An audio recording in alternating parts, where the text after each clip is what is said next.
The ওয়ালে আপনাদের স্বাগত। আসাউদ্দিন ওয়াইসি এবারে বাংলার নির্বাচনে বাংলার ভোট যজ্ঞে তিনি সক্রিয় থাকতে চাইছেন।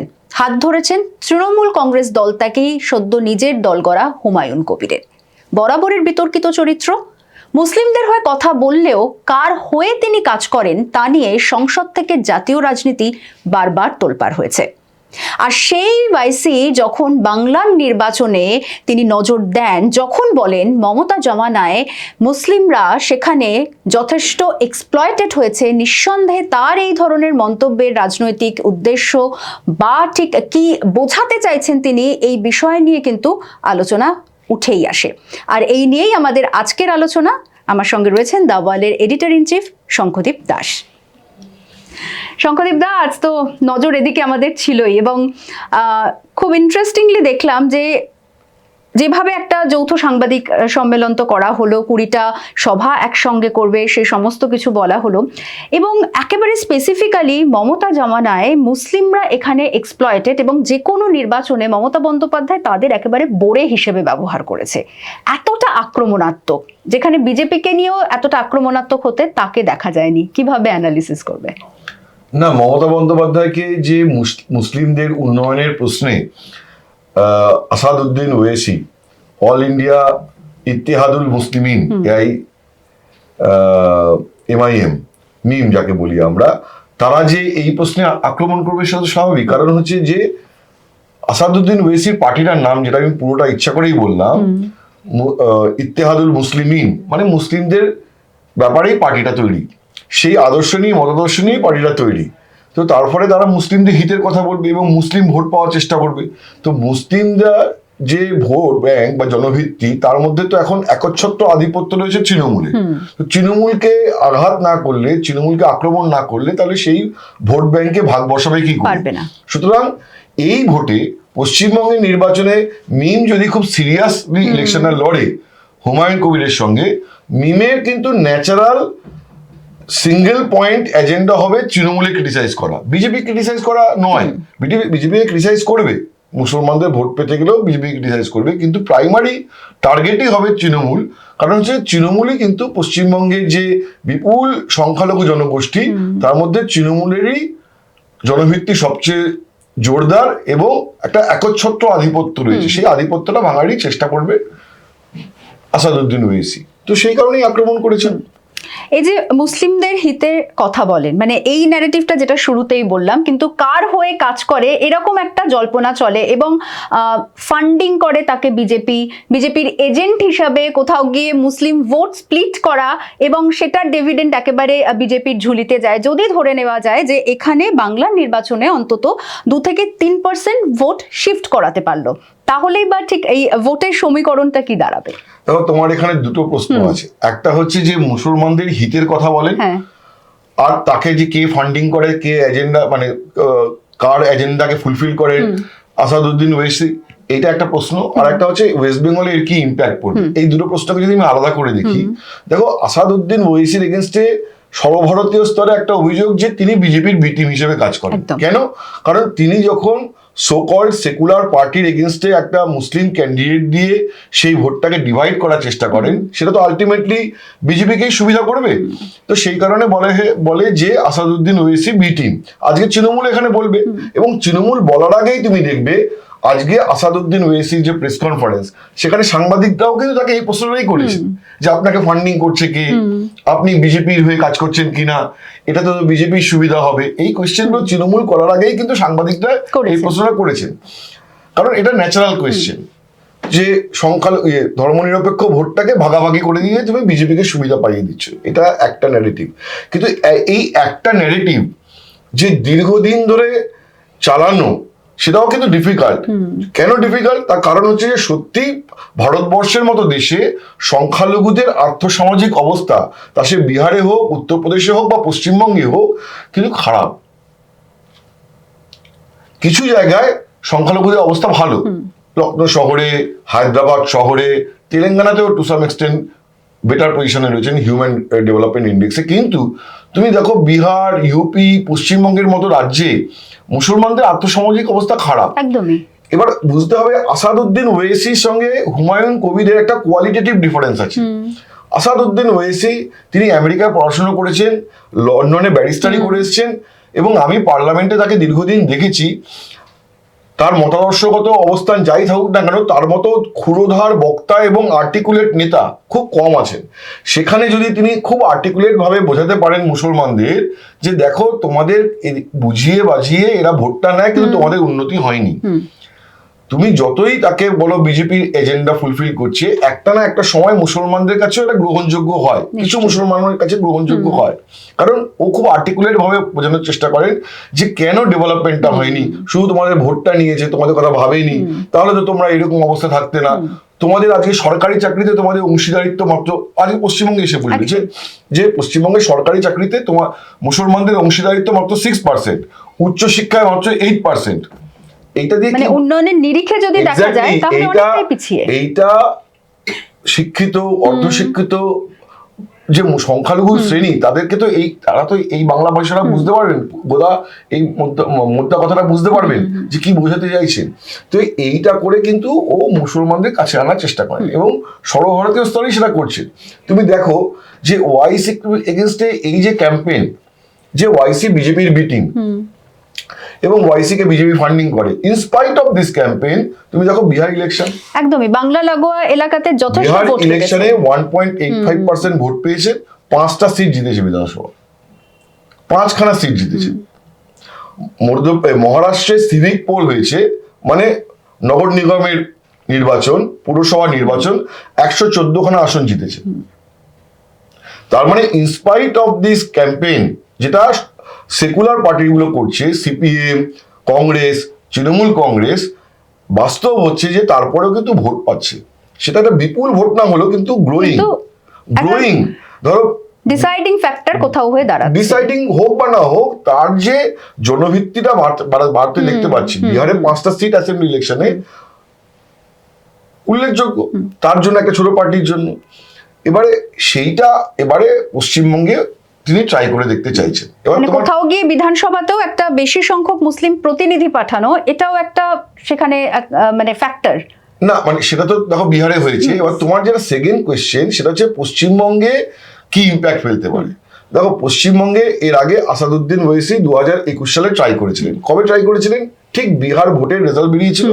আগের বারও বিহার ভোটে আমার এক্স্যাক্টলি মনে নেই, 3টি বা 4টি আসনে মিম জিতেছিল।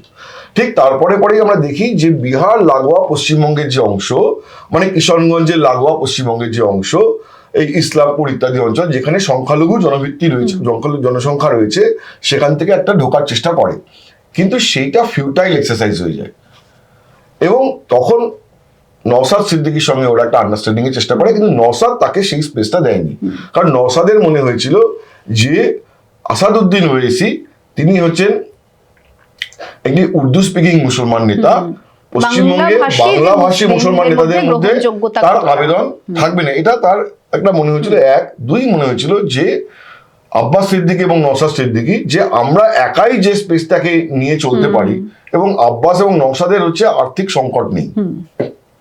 অ্যাপারেন্টলি দেখে মনে হয় যে, আমি তো জানি না তাদের ব্যাংক ব্যালেন্স কে বা অর্থ ভান্ডার কি আছে পার্টির, কিন্তু অ্যাপারেন্টলি দেখে মনে হয় তারা যেভাবে কর্মসূচি নেন, যে তাদের চাঁদা পান এবং তারা কর্মসূচি করতে পারেন। ফলে আসাদউদ্দিন ওবেসির উপর তাদের কোনো নির্ভরশীলতা ছিল না।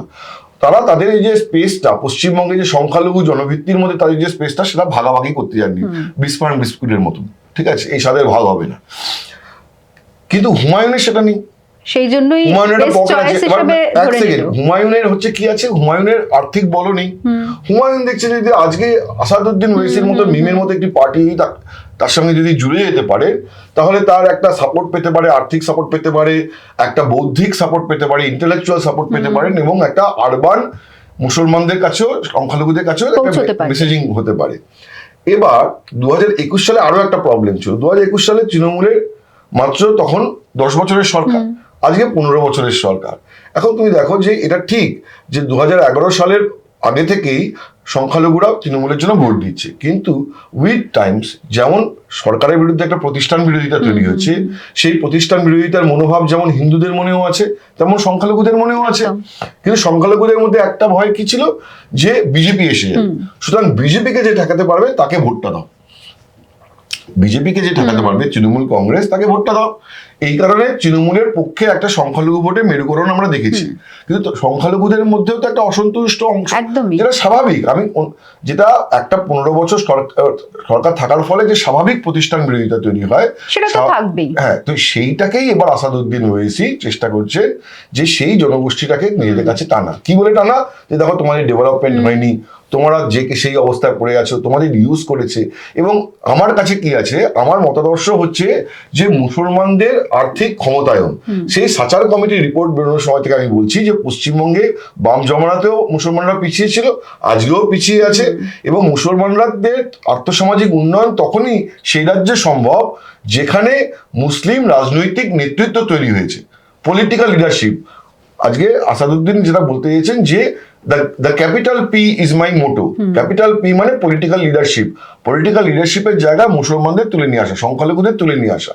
তাকে প্রশ্ন করা হয় যে তৃণমূলের মধ্যেও তো সংখ্যালঘু বিধায়ক, সাংসদ এবং মন্ত্রীরা রয়েছেন। তখন উনি বলেন এরা হচ্ছে লোক দেখানো, এদের দিয়ে ক্ষমতায়ন হবে না, কারণ এদের নিজেদেরই ক্ষমতা নেই, এরা আলংকারিক। আমি চাইছি যে ট্রু লিডার তুলে নিয়ে আসা, এইটা তার ভাষ্য। এখন এই ভাষ্য দিয়ে তিনি কিছু সংখ্যালঘু ভোটকে পশ্চিমবঙ্গে টানার চেষ্টা করবেন, ঠিক আছে?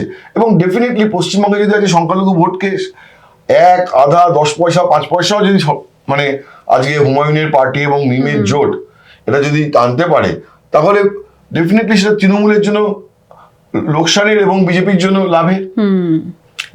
যেটা তুমি উপনীত হতে চাইছো, প্রথম মুহূর্ত থেকে যেটা তুমি উপনীত হতে চাইছো, সেটা হচ্ছে এর ফলে তৃণমূলের কি ক্ষতি হবে, তৃণমূলের কি লাভ হতে পারে, বা বিজেপি কি লাভ হতে পারে। একটাই জিনিস স্পষ্ট হিসেব, যেহেতু পশ্চিমবঙ্গের ভোটটা ধর্মের ভিত্তিতে অনেকটাই মেরুকরণ ঘটে গেছে, বিজেপি বনাম তৃণমূল, তৃণমূল বনাম বিজেপি, এবং হিন্দু ভোটের মেরুকরণ পুরোপুরি হোক বা না হোক, সংখ্যালঘু ভোটের প্রায় পুরোপুরি মেরুকরণ তৃণমূলের পক্ষে হয়ে গেছে। সেখান থেকে যদি আজকে নওশাদ সিদ্দিকী, হুমায়ুন কবির এবং মিমের মতো পার্টি যদি 1, আধা, 0.5% যদি ভোট এদিক ওদিক করে দিতে পারে, সেটা তৃণমূলের জন্য ক্ষতি। এই মোটো নিয়ে এরা নামছেন। কিন্তু এরা বলছেন না আমরা বিজেপিকে সুবিধা করে দিতে নামছি, আমরা আমাদের ক্ষমতা বাড়ানোর জন্য নামছি, সংখ্যালঘুদের নেতৃত্ব তৈরি করার জন্য নামছি। এইটা হচ্ছে তাদের ভাষ্য। এবার তোমার ফাইনাল কোয়েশ্চেন যেটা তুমি আবার মানে তোমার নিহিত প্রশ্ন যে এর সত্যি ইম্প্যাক্ট কতদূর হতে পারে। দেখো, আজকের দিনে দাঁড়িয়ে আমার ব্যক্তিগত মতামত যে মালদা, মুর্শিদাবাদ এবং উত্তর দিনাজপুর এই 3টি জেলা বাদ দিয়ে সংখ্যালঘু ভোটের বিশেষ ভাগাভাগি হওয়ার আশঙ্কা এখনো পর্যন্ত দেখা যাচ্ছে না, ঠিক আছে? কারণ সংখ্যালঘুরাও জানেন তাদের তৃণমূলের প্রতি অ্যাপারেন্ট যদি উষ্মা দেওয়া হোক না কেন। এটাই আমি আসছিলাম যে বিজেপি, যেটা তুমি বললে যে বিজেপি যদি কোথাও গিয়ে থ্রেট হয় এবং একাংশের মধ্যে যদি কিছুটা উষ্মা থাকেও, তাহলেও তাদের কাছে মানে মমতা বন্দ্যোপাধ্যায়ের হাত ধরা বা তার থেকে কতটা বেটার অপশন হবে এই ওয়াইসি এবং এই হুমায়ুন কবিরকে, মানে এদের খুঁটিটাকে শক্তভাবে ধরা। হ্যাঁ, দেখো, এটা তুমি একদমই ঠিক বলছো। আমিও সেই জায়গাটাই বলতে চাইছি যে মমতা বন্দ্যোপাধ্যায় সংখ্যালঘুদের কাছে tried and tested leader, tried and tested. যে মমতা বন্দ্যোপাধ্যায় মুসলমানদের এখানে বিশাল আর্থসামাজিক উন্নয়ন যাই হোক না কেন, কিন্তু তিনি তাদের একটা নিরাপত্তা এবং একটা বড় ভয় দিয়ে রেখেছেন। তো সেই জায়গায় আমি বলছি তো যে 3টে জেলা বাদ দিয়ে আমি খুব বেশি মুসলিম ভোটের ডিভাইডের আশঙ্কা বা সম্ভাবনা দেখছি না। আচ্ছা, ঠিক আছে? কারণ তাদেরও মনে হবে যে যদি ভোটটা ভাগাভাগি হয়, এন্ড অফ দ্য ডে সুবিধাটা বিজেপি পেয়ে যাবে, end of the day BJP সুবিধা পেয়ে যাবে। ফলে দক্ষিণ 24 পরগনা, উত্তর 24 পরগনা, হাওড়া, পূর্ব বর্ধমান এইসব জায়গাগুলোতে সংখ্যালঘু ভোট বিশেষ ভাগ হবে বলে আমার মনে হয় না। কিন্তু মুর্শিদাবাদ, মালদা এবং দিনাজপুর, উত্তর দিনাজপুরের মতো যে জেলা, যেগুলো কংগ্রেসের একটা সময় জেলা ছিল,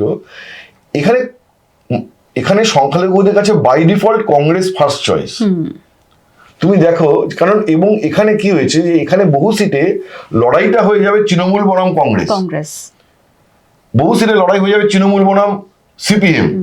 সেখানে বিজেপি কোনো ফ্যাক্টরি হবে না, মুসলিম অধ্যুষিত সিট আছে। তো যেখানে বিজেপির ভয় নেই, সেখানে তো তৃণমূলকে ভোট দিতে হবে, তার কোনো মানে নেই।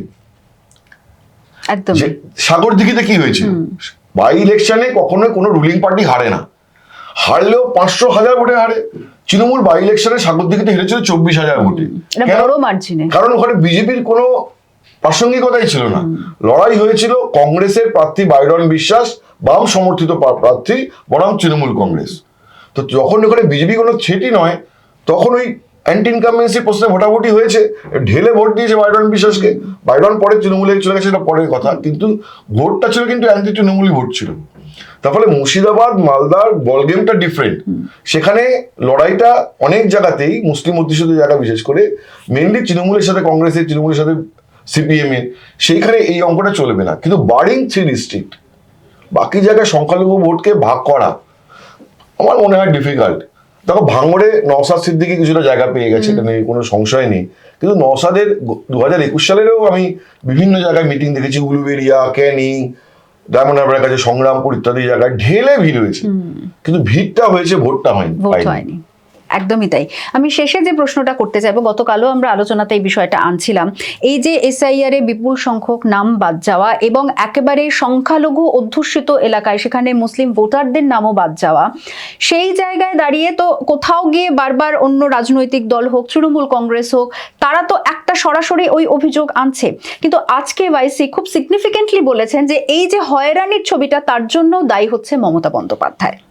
এটা তো বলবেন, এটা খুব মানে বাট ন্যাচারাল বিষয়, একদম অত্যন্ত স্বাভাবিক একটি ব্যাপার যে এটার জন্য ওয়াইসি মমতা বন্দ্যোপাধ্যায়কেই দায়ী করবে।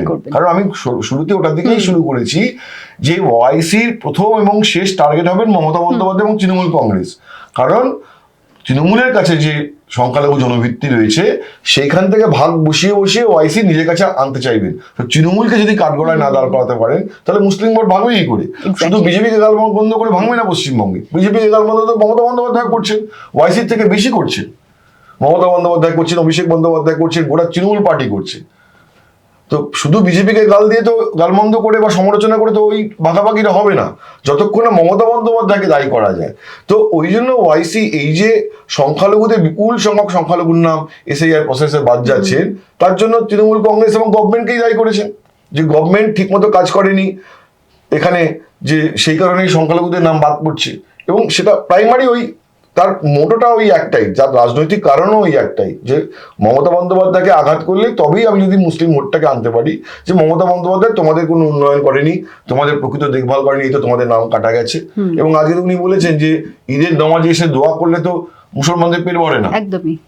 সুতরাং মুসলমানদের পেট ভরানোর জন্য কি করেছেন, এই কোশ্চেনটা উনি তুলছেন। আমি বারবার করে একটা কথা বলছি যে দেখো তৃণমূলের জন্য এইটা খুব পার্টিনেন্ট, যে যারা তৃণমূল করেন, যারা আজকে ওয়াইসি কে সমালোচনা করছেন এবং বলছেন যে বিজেপির বি টিম তো সবাই বলছে, কিন্তু ওয়াইসি কে কমব্যাট করবে কি করে? কারণ ওয়াইসি কিন্তু খুব আর্টিকুলেট নেতা, তিনি কিন্তু সাধারণ মুসলমানদের কাছে, আর আমি বিশ্বাস করি না যে হিন্দি স্পিকিং, উর্দু স্পিকিং, এখন তো উর্দু হিন্দিও বাঙালি মুসলমানরা বুঝতে পারেন, টিভি দেখে দেখে হিন্দি উর্দু শিখে গেছেন। খুব আর্টিকুলেট নেতা, তিনি খুব ভালো বক্তৃতা দেন, খুব সহজভাবে তার বক্তব্যটাকে পৌঁছে দেন। তো ফলে এটা কিন্তু তৃণমূলের জন্য ভাবতে হবে যে কিভাবে ওকে মোকাবিলা করবে। শুধুমাত্র তিনি ওয়াইসি বিজেপির বিটিম, মানে ওয়াইসি কে বিজেপির বিটিম গত 10 বছর ধরে বলা হচ্ছে। গত 10 বছর ধরে ওয়াইসি মিম বিহারে, মহারাষ্ট্র ভোটে লড়ছে এবং ক্রমাগত তাকে বিজেপির বিটিম, বিজেপি ফান্ডেড পার্টি এসব বলা হচ্ছে। In spite of that MIM is growing. শুধু একটাই কারণে গ্রো করছে, যে মুসলমানদের কাছে যাচ্ছে এবং সেখানে গিয়ে বলছেন যে আপনাদের কি ডেভেলপমেন্ট হয়েছে, আপনাদের তো কোনো ডেভেলপমেন্ট হয়নি। এবং সামগ্রিকভাবে সর্বভারতীয় স্তরে বিজেপি, সর্বভারতীয় রাজনীতিতে আসাদুদ্দিন ওয়াইসি কিন্তু এমন একটা ফেস, যে ফেসটা কিন্তু মুসলিম কজ নিয়ে পার্লামেন্টে রোজ বলেন, কোথাও একটা গ্রহণযোগ্যতা সেই মানুষের মধ্যে তৈরি হয়ে গেছে। ফলে চ্যালেঞ্জ হবে তাকে কমব্যাট করা, তাকে কাউন্টার করা, সেটার একটা ন্যারেটিভ তৈরি করা। সেই ন্যারেটিভটা কি হবে সেটা তৃণমূল হ্যাজ টু ডিসাইড। শুধুমাত্র বিজেপি এজেন্ডা ফুলফিল করছে বললে হবে না, কারণ ও তো গিয়ে ওই কথাটাই বলছে যে তোমার পেট ভরছে কিনা, তুমি পুরো স্বাস্থ্য সাথীতে তুমি কত টাকা পাচ্ছ, আদৌ তাতে তোমার চিকিৎসা সুবিধা হচ্ছে কিনা, তোমার ছেলে মেয়ে কটা হাই স্কুলের গন্ডি পেরিয়েছে, সরকারি চাকরি করে কি করে না, পায় কি পায় না, বেসরকারি চাকরিও কি পায় না। তো এইসব কথাগুলো তো বলবে গিয়ে, তো সেগুলোকে কাউন্টার করতে হবে তৃণমূলকে। এক্স্যাক্টলি, সত্যি কোথাও গিয়ে তৃণমূল কংগ্রেসও এই নির্বাচনে তারা কি স্ট্র্যাটেজি নেবে যদি মনে করা হয় যেভাবে এই ভোট ব্যাংকে কিছুটা হলেও থাবা বসাতে পারে, বা যেখানে এই বাংলার নির্বাচনে নজর দিয়েছে এবার ভাইসি, সেখানে তৃণমূল কংগ্রেসেরও নির্বাচনের কি কৌশল হবে বা কি সমীকরণ তারাই বা অঙ্ক কষছে সমস্ত রাজনৈতিক দল, সেদিকে নজর তো থাকবেই। আজ এখানেই শেষ করছি, আর সমস্ত খবরের জন্য নজরে রাখুন দ্য ওয়ালে।